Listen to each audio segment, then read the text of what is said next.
Hello, I'm Deborah Sword. Hi, I'm Tyson Bankert. All right, Deborah, this is another week where I'm gonna ask you some questions, okay? Okay. I'm always I think it's always so important for folks to learn and hear a little bit more from you and your experience as a mediator. And I think for me, I'm curious about a couple of questions, all right? So, you know, not sure where your origin story started from, but I'd be curious to know for you what has been a conflict tool that's always been in your conflict toolbox. Maybe a tool that you've always known to be the thing that's been your North Star, something that you always had, even maybe as you were growing up. What was that? Um, First of all, when I was growing up, I grew up in a high conflict household with no skills at all, No skills at all. none whatsoever. Um, Hmm. and I probably came into this line of work, as my thesis supervisor said, scratch a theory, you find a biography. Hmm. Say more about that. When when a student is studying a subject, chances are it's something they need to know for themselves. Hmm. I got into this line of work because I had no skills. I had to learn them. But looking around the world and seeing that it wasn't working well for me, I needed the skills. So uh, things changed. But the importance of your question to me is what is the number one skill in my toolbox? And that was the subject of my research, and it's conflict analysis. So, what is conflict analysis? I take it from a wonderful book called Ishmael by Daniel Quinn. And Ishmael would ask two questions. What is the way things are? How did they get to be that way? And that was the basis of the very simplistic conflict analysis that I would do that helped me learn how to analyze conflict and why it's significant. Very often, we answer the wrong question. So there's a conflict, we go right to solutions, and that is a low context approach to conflict where time is money, everything is transactional. You've got a problem, you have to solve it. And you skip everything in between, which sometimes will work, but it's also possible that you're missing a much better solution, one that might come to you if you slow down and say, what is the right question to be asking? I've defined the problem a particular way. What are the other possibilities? And if you look at any problem solving model, Hmm. just Google it. What are the steps to problem solving? They all start with define the problem. And Tyson, you and I have discussed this. I say that's step one, but there's a step zero. And step zero, as you recall, is thinking about how we think. And if we do that, there's a better chance of answering the right question. And then you keep asking, am I still solving the correct problem? And if not, what are the adaptations and adjustments I need to make? So, my number one tool is conflict analysis. What's yours? Oh, Uh, sorry. right before I respond to that question, I think for me it also it makes me help you. It makes me understand a little bit more about your analytical brain, I think, of something that is, I think, is is maybe a way in which you've been able to support the ways in which how you're also able to be conflict competent. I'm wondering about that. Is that would you say that's maybe true or a take on that? Well, again, I nothing is linear in Okay. conflict. It's cyclical, um, and I support that. So, did something come before something else, or were they parallel, or Hmm. were all the truths correct at the same time? And where do you go from there?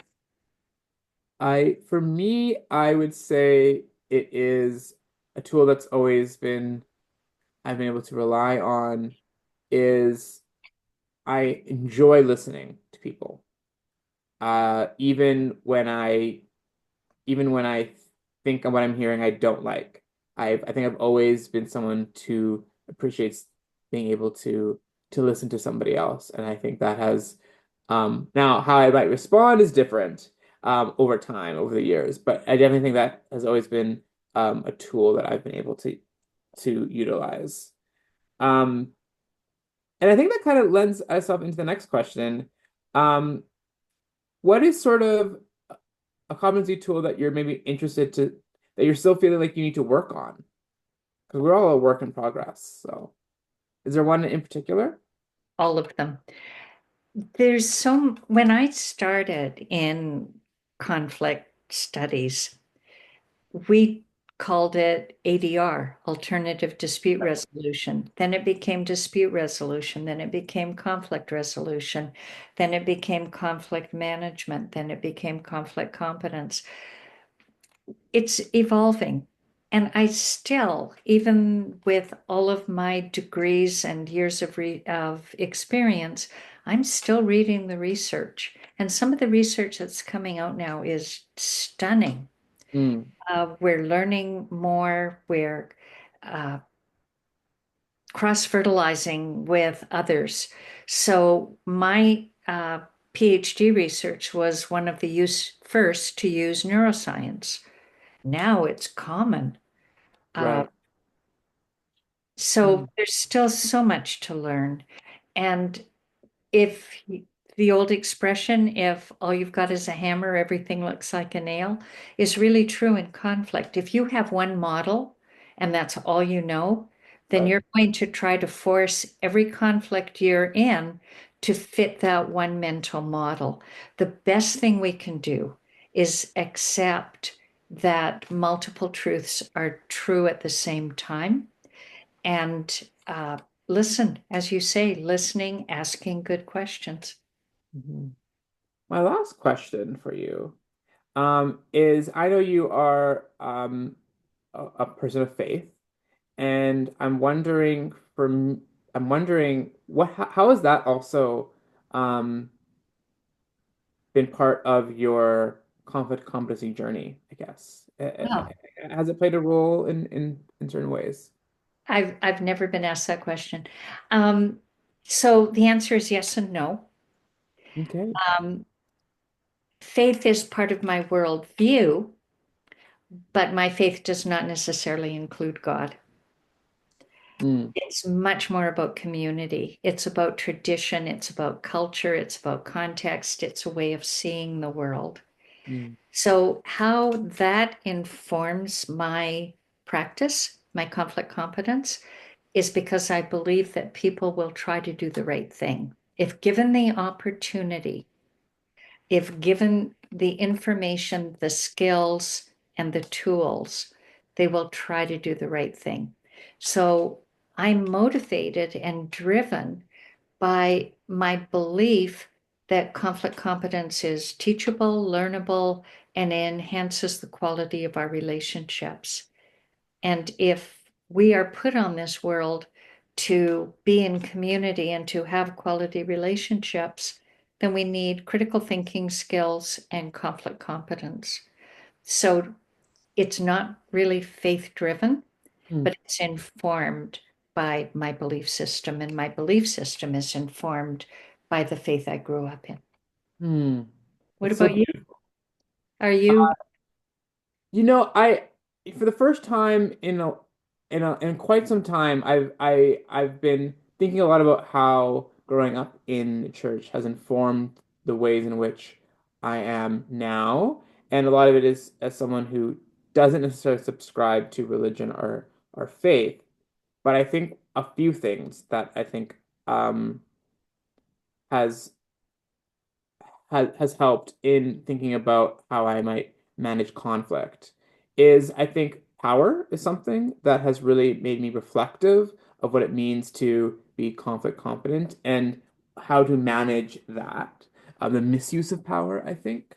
has really helped me sort of be able to identify what are we really talking about when it comes to the conflict, right? Are we talking about is that threat of someone's power? What are people losing, gaining? How do they show up in that conflict based on the power that they have? And so power analysis is I think why I think it's so important, and is another tool. I think is very much from my upbringing in the faith tradition. But then I also think there's not necessarily forgiveness, but um, a ritual in, I think when we come to a uh, a sense of mediation, I feel like, or closure, or call it forgiveness, maybe call it we've come to an understanding. I think there's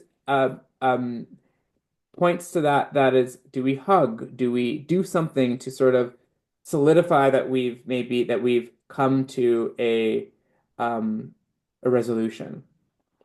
And I think I saw that often in within sort of faith background, what that could look like, and back to sort of reframing, expanding on what that could be. But I think that's so really important when it comes to conflict, is having some form of um, act that really shows that the party has come to a conclusion, whether it's as maybe formal as a contract signed or a hug. There's something that's there, and I think that my faith background really role modeled that in a particular way that I like to take into other areas.